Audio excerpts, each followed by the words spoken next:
आज हम past indefinite tense की बात करेंगे। तो उस पास्ट इंडेफिनिट टेंस के लिए सबसे पहले ज़रूरी है कि पास्ट टेंस क्या होता है। तो पास्ट टेंस में हम थोड़ा सा डिस्कस कर लेते हैं। तो पास्ट टेंस वो होता है जो हमारा समय जो है वो बीत चुका हो, वो पास्ट टेंस होता है हमारा, जिसको हिंदी में भूतकाल बोलते हैं। तो पास्ट टेंस का ये फर्स्ट पार्ट है आपका पास्ट इंडेफिनिट टेंस। तो इसके अंदर क्या होता है, इंडेफिनिट का मतलब था अनिश्चित, पास्ट मतलब अभी मैंने बोला भूतकाल, भूतकाल में मतलब कि जो बीत चुका है उसमें कोई अनिश्चित समय जो पास्ट इंडेफिनिट टेंस को शो करेगा। तो इस टेंस के लिए आपको इसकी पहचान का पता होना बहुत ज़्यादा ज़रूरी है। तो इसकी पहचान लिख लीजिए आप सभी लोग।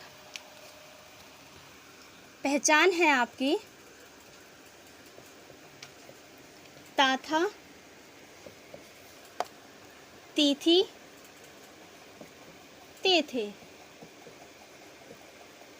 या फिर या था, या थी, ये थे, या, ये, ठीक है। इसकी पहचान क्या है, पास्ट इंडेफिनिट मतलब मैं कहना चाह रही हूँ कि किसी भी हिंदी वाक्य के अंत में ता था, ती थी, ते थे, या फिर या था, या थी, ये थे, या ये आ जाए, तो आपको वहाँ पर पास्ट इंडेफिनिट टेंस यूज़ करना है। इतना होने के बाद ये जनरली हमारा इंट्रोडक्शन था। तो इसके बाद हम इसके सिंपल सेंटेंसेस की ओर जब जाते हैं, तो इसमें जो है पास्ट इंडेफिनिट टेंस के अंदर हेल्पिंग वर्ब सिंपल सेंटेंसेस में यूज़ नहीं होती है।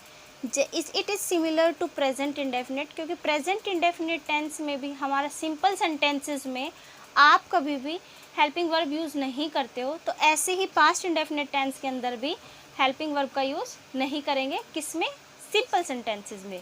तो हम यूज़ क्या करेंगे, सिर्फ वहाँ पर सिंपल सेंटेंसेस आप लिखिए। सिंपल सेंटेंसेस में इसका एक फर्स्ट रूल है कि सिंपल सेंटेंसेस में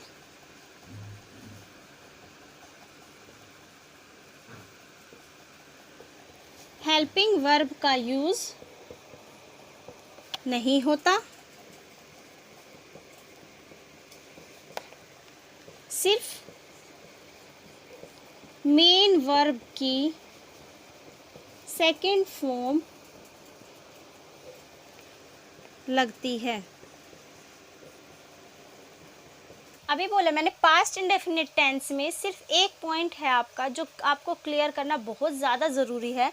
ये पॉइंट आपको बता रहा है कि सिंपल सेंटेंसेस में जो पास्ट इंडेफिनिट के सिंपल सेंटेंस जो होंगे उसमें हेल्पिंग वर्ब का यूज़ नहीं होता, सिर्फ किसका यूज़ होता है, मेन वर्ब की सेकंड फॉर्म लगती है। दैट मीन्स मेन वर्ब को हेल्पिंग वर्ब की ज़रूरत नहीं होती, किसमें, सिंपल सेंटेंसेस में। कौन से टेंस में, पास्ट इंडेफिनिट टेंस में। ठीक है। तो अब इनको वेरीफाई कैसे करना है, तो इसका एक स्ट्रक्चर लिख लीजिए सिंपल सेंटेंसेस का। चल बन गया, क्या है, सब्जेक्ट प्लस वर्ब की second form plus object plus full stop. ये आपने इसकी पहचान की है पास्ट इंडेफिनिट टेंस की, जिसमें क्या था, ता था, ते थी, ती थी, और ये, या था, या थी, ये थे। ये आपने पहचान की थी। अब उसी बेस पर हमको एग्जाम्पल लेते हैं, किसका, सिंपल सेंटेंस का। और सिंपल सेंटेंस का स्ट्रक्चर आपके सामने है। ठीक है। तो कोई एग्जाम्पल लेती हूँ मैं इसका। एग्जाम्पल, खाना खाया था। कोई किसी से पूछ रहा है कि उसने खाना खाया था, पास्ट टेंस है, पता चल गया होगा आपको। लास्ट में क्या आया, या था आ गया। तो इससे आपको पता चल गया कि कौन सा टेंस है, पास्ट इंडेफिनिट टेंस है। और इसमें ना कोई ना का यूज़ हुआ है, ना कोई क्वेश्चन का यूज़ हुआ है। तो ये कैसा सेंटेंस है आपका, सिंपल सेंटेंस है। तो उसने खाना खाया था, इसमें सब्जेक्ट क्या है आपका, ये रहा। मेन वर्ब क्या है जिसमें आपकी पहचान लगती है, तो ये मेन वर्ब। और ऑब्जेक्ट क्या हो गया आपका, खाना, मतलब ही, उसे। ठीक है। ही, मेन वर्ब की कौन सी फॉर्म यूज होगी यहाँ पर, सेकंड फॉर्म। सेकंड फॉर्म, खाना, खाना मतलब क्या होता है, ईट। क्या होता है, ईट। तो ईट की सेकंड फॉर्म क्या होती है, देखो, नहीं, ईट, एट, इटन। ठीक है। तो सेकंड फॉर्म आपकी क्या है, एट। ठीक है। तो he ate object food and full stop. Okay, he ate food. हाँ जी, आप उसने शी भी लगा सकते हो, क्योंकि आपको थोड़ी पता कि वो लड़की या लड़का है। लड़की के लिए आप बोल सकते हो उसने खाना खाया था। नेगेटिव सेंटेंस के अंदर सिर्फ आपका नहीं जुड़ जाए तो आपका वो नेगेटिव सेंटेंस बन जाता है। लेकिन पास्ट इंडेफिनिट टेंस के अंदर नेगेटिव सेंटेंसेस में, नेगेटिव भी और इंटेरोगेटिव सेंटेंस भी, उन दोनों में आपकी हेल्पिंग वर्ब यूज़ होती है। और मैं बार बार आपको बोल रही हूँ, हेल्पिंग वर्ब जो है वो कब यूज़ होती है? जब आपकी मेन वर्ब को हेल्पिंग वर्ब की ज़रूरत होती है।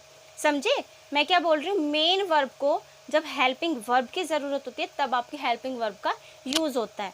तो आपका पास्ट इंडेफिनिट टेंस के अंदर नेगेटिव सेंटेंस, इंटेरोगेटिव सेंटेंस जो होंगे उनमें आपकी हेल्पिंग वर्ब का यूज़ होगा। तो हेल्पिंग वर्ब के लिए हेल्पिंग वर्ब कौन सी लगेगी? For negative sentences, they, singular, plural, कोई भी हो, सिर्फ आपको डिड यूज़ करना है। इजी है ना? सिर्फ एक ही हेल्पिंग वर्ब है तो ये सबके लिए लगेगी। ठीक है, सबके लिए लगेगी। तो इसका स्ट्रक्चर होगा आपका subject plus helping verb plus not plus verb की first form plus object plus full stop.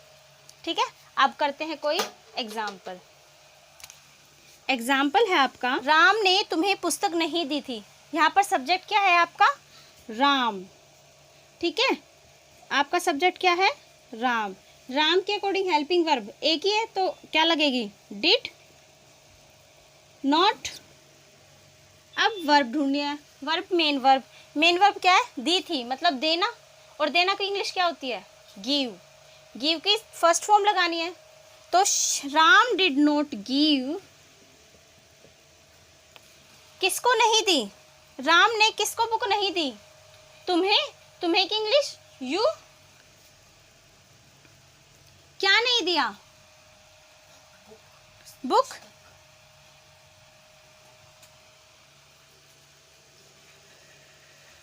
आ बुक, फुल स्टॉप।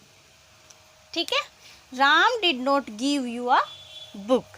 राम ने तुम्हें पुस्तक नहीं दी थी। ओके, इजी है। ठीक है, आपका सेम ऐसे ही इंटेरोगेटिव सेंटेंस होगा। इंटेरोगेटिव सेंटेंस का स्ट्रक्चर देख लीजिए। पहले आपकी हेल्पिंग वर्ब जुड़ती है, फिर सब्जेक्ट, फिर वर्ब की first form plus object plus question mark. Interrogative sentence में सिर्फ आपकी सब्जेक्ट के बाद जो हेल्पिंग वर्ब होती थी वो पहले आ जाती है। Helping verb plus subject plus verb की first form plus object plus question mark. आपको एग्जाम्पल है, क्या तुम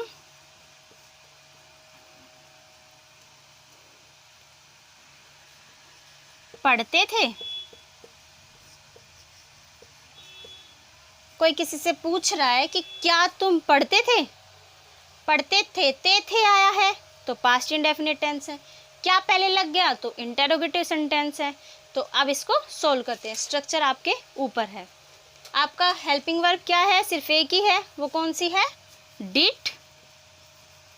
तुम की इंग्लिश यू। और मेन वर्ब क्या है? पढ़ना। पढ़ने की क्या होती है इंग्लिश? रीड। और रीड की फर्स्ट फॉर्म यूज़ करनी है तो रीड। ऑब्जेक्ट यहाँ पर कोई है नहीं तो हम लगाएंगे नहीं। Did you read? क्या तुम पढ़ते थे? बस हो गए। अब एक सेंटेंस लेते हैं आपका WH फैमिली से रिलेटेड। ठीक है, WH फैमिली का स्ट्रक्चर मैं बना देती हूँ। पहले आएगी आपकी WH फैमिली, जिसमें आपके इंक्लूड होते हैं what, where, how, why, when, who. ठीक है, ये आपकी WH फैमिली होती है। 1 2 3 4 5 6।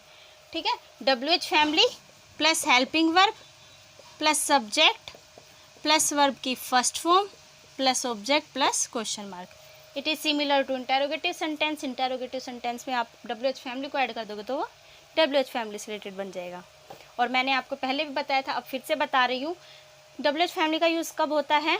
जब आपका सेंटेंस के बीच में क्या आ गया, कब आ गया, कहाँ आ गया, कैसे आ गया, ये सब आ जाए तब आपका WH फैमिली यूज़ होगी। कैसे, एक एग्जांपल लेते हैं कि उसने मेरे साथ गलत क्यों किया। कोई पूछ रहा है किसी से कि उसने मेरे साथ गलत क्यों किया। बीच में आया क्यों, तो आपका कोई क्वेश्चन पूछ रहा है किसी से, तो अब इसका करते हैं सोल्व। तो आपको पता है मैंने WH फैमिली का यहाँ पर आपका स्ट्रक्चर लिख दिया। तो सबसे पहले WH फैमिली आएगी। WH फैमिली में ये जो 6 वर्ड्स जो मैंने लिखवाए हैं, तो इनका वर्ड्स का मीनिंग आपको पता होना चाहिए। तो क्योंकि इंग्लिश क्या होती है, वाई, ठीक है। तो सबसे पहले वाई लगेगा आपका, वाई, फिर helping verb past indefinite tense में क्या होती है, डिड, वाई डिड। फिर उसके बाद आपका सब्जेक्ट। इस सेंटेंस में आपको सब्जेक्ट क्या लग रहा है, कौन पूछ रहा है, उसने की इंग्लिश ही, उसने की English he. Why did he, फिर वर्ब की फर्स्ट फॉर्म। गलत क्यों किया, किसी के साथ गलत किया मतलब कि रॉन्ग